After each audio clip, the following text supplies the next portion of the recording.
Hello everyone and welcome back to The Hague. All the noise that you heard behind me during those headlines was the convoy of cars leaving that follow President Trump. He has just finished talking to the media here in The Hague. He was in a triumphant mood. He gave us a little wave as he went past because he has got what he wanted out of the summit, that leaders from members of the Nato military alliance have made this huge landmark agreement which will see countries commit to 5% of their national income on defence spending.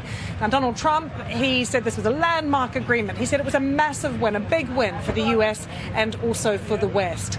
We saw world leaders today reaffirming what they called their ironclad commitment to collective defence as enshrined in Article 5 of the Washington Treaty, that an attack on one is an attack on all.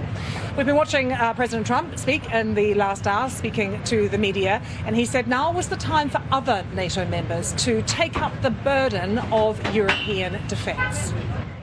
The United States accounts for 2/3 of all NATO defence spending, and since I began pushing for additional commitments in 2017, believe it or not, our allies have increased spending by $700 billion. I said to people, you don't have any money, and a lot of them weren't paying. And so I started the process, and I picked it up as soon as I got back, which is 6 months ago. And following my election last November, almost all have accelerated plans to reach the 2%, 3%, 4%, and then ultimately, very quickly, 5%. And all of this is going to be done very quickly, almost immediately. You probably know this as well as I do. I'm sure they've been talking about it. It's really been a big focus. In a very historic milestone this week, the NATO allies committed to dramatically increase their defense spending to that 5% of GDP, something that no one really thought possible. And they said, you did it, sir, you did it. Well, I don't know if I did it, but I think I did. More to come on some of the other comments that President Trump made on Iran and Israel and the nuclear program in Iran and also on Ukraine. But let's bring you some of the closing remarks from the NATO Secretary General Mark Rutte first. Now, he said this landmark 5% agreement was ambitious, yet essential, he said, and it would lead to a quantum leap in collective defence. To ensure we can effectively deter aggression and defend ourselves and each other should anyone make the mistake of attacking. Allies recognize the severity of the threats we face, and in response they have come together to agree an ambitious but essential new defence spending commitment. Our decisions today show from the Mediterranean to the Arctic, from the west coast of North America to our eastern flank, all allies are united in understanding that we need to step up to stay safe, and they are acting on it. President Trump has been clear. America is committed to NATO. He affirmed that again today in no uncertain terms. At the same time, he made clear that America expects European allies and Canada to contribute more. And that is exactly what we see them doing. European allies and Canada will do more of the heavy lifting, equalizing their spending and taking greater responsibility for our shared security. Well, joining me now here in The Hague is Ed O'Keefe, CBS News senior White House and political correspondent, also referred to just a short time ago as not a nice man by President Trump. We'll get to how that felt in a moment, but of everything that we just heard from him, there's a lot to go through it. Can we start with what he's saying about NATO? He was in a really good mood. He sees it as a big win, but he's really changed his tune when it comes to NATO. He was very warm and affirming. Well, and that should be no surprise on a day when they finally embrace something that he, and as he reminded us, many other American presidents have pushed for in the past, which is an argument that other member nations should be paying more into the alliance after decades of American support. So that they've done that so explicitly and with such flattering, especially by the Dutch and by the Secretary General, having him spend the night at the palace here in The Hague, and then having Secretary General Mark Rutte text him yesterday very gushing about the accomplishment they were going to achieve together, and then today saying the U.S. has shouldered this burden for so long and you won't have to anymore.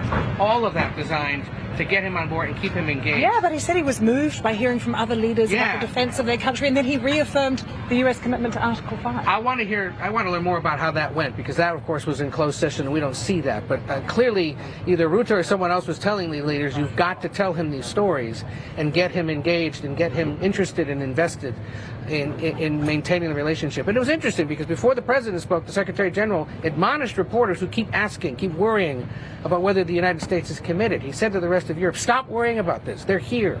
They've named a new Supreme Allied Commander. He came to the meeting. He's talking in great detail about the situation in Ukraine and Russia. He met with Zelensky. The Americans aren't going anywhere. Ask the question of other European countries whether they're going to keep their commitments to being in the alliance. So it's been an interesting day where, unlike the other summits he's attended, where suddenly he's the star of the show. He's not the one pushing his way to the front of the crowd. Remember that back in 2017? He's not calling them delinquent like he did back in 2018, admonishing them for not paying more, and leaders off in the corner sort of whispering to themselves and ignoring him. He's not the butt of jokes, as they were at Buckingham Palace, remember, when it was hosted at Nato.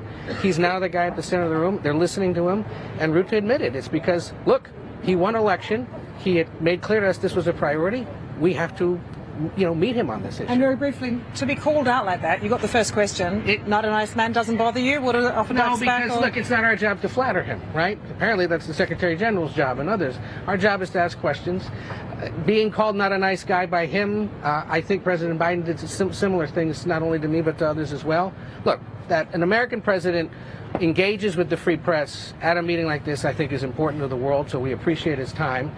He could back off on the personal comments about reporters and their organizations. But we always appreciate the chance to engage an American leader. And we appreciate having you here, Ed. Thank you so much. Well, the British Prime Minister, Sir Keir Starmer, has been outlining as well how the UK will increase their defence budget to honour this NATO pledge. Have a listen.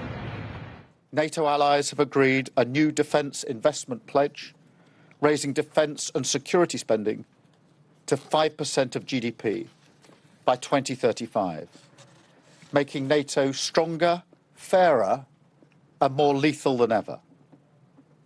This includes military spending, as well as vital investments in our security and resilience, like protecting our cybersecurity and our energy networks. Allies also agreed that because the threats are constantly evolving, we will review this pledge in 2029. The new national security strategy sets out our plans and priorities across these areas. So under the NATO new definitions, we estimate that we will reach at least 4.1% of GDP in 2027. Keeping the British people safe and strengthening our leadership in NATO even further.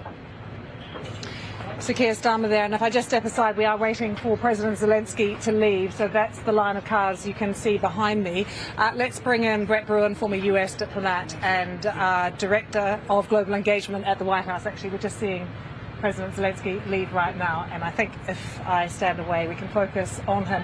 Brett, let's take a moment then to talk about Ukraine, because he had a meeting with President Trump, but we haven't really learned that things have progressed further. Was Zelensky saying they talked about a ceasefire, but President Trump denying that and saying he needs to get on the phone to President Putin? And yet, Lucy, I think President Zelensky is leaving a happy man today. He got both a shout out from President Trump during his press conference. There was that very emotional moment where a Ukrainian journalist from the BBC did relay to President Trump, and President Trump interacted with her about her husband still being in Ukraine and the plight of the Ukrainian people. So the fact that that journalist's question prompted President Trump to commit to sending U.S. Patriot batteries into Ukraine to help with some of those Russian missiles that have been bombarding Ukrainian cities and towns is a significant takeaway. And I think as President Zelensky leaves, that is something that's critically important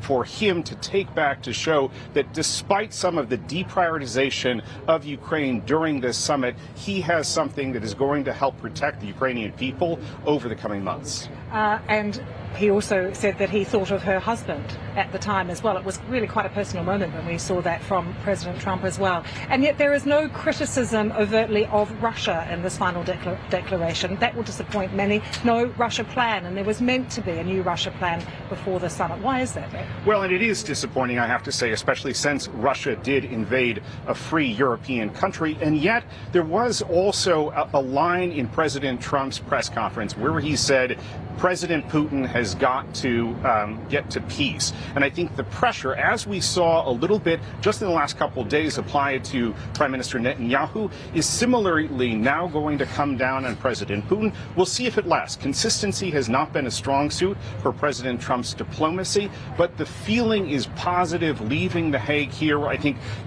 NATO leaders will feel as though things are going in the right direction. The fact that they mostly got to 5%, with the exception of Spain, is going to send a strong message to Moscow. Brett, thank you so much. Good to see you as we continue to just watch President Zelensky have a final few conversations before leaving. The conversations will continue, of course, but we're still reflecting, Matthew, on that press conference from President Trump as well. He was in an ebullient mood, in a good mood, after what he will see as a massive win for him, managing to bring all of those NATO members. The Spaniards he's going to talk to, he said, but everyone else up to that 5%. Lucy, thanks very much. As Lucy was saying, lots to analyse after listening there to Donald Trump. Let's speak to the former Swedish Prime Minister Carl Bildt, who joins us live here on BBC News. And Carl Bildt, welcome here to the programme. You might have heard Donald Trump describing it as a monumental win, getting this commitment of 5% of GDP spending for NATO from the various countries. But there isn't there, within it, quite a lot of accountancy trickery of what will actually count as defence spending. So how do you view this?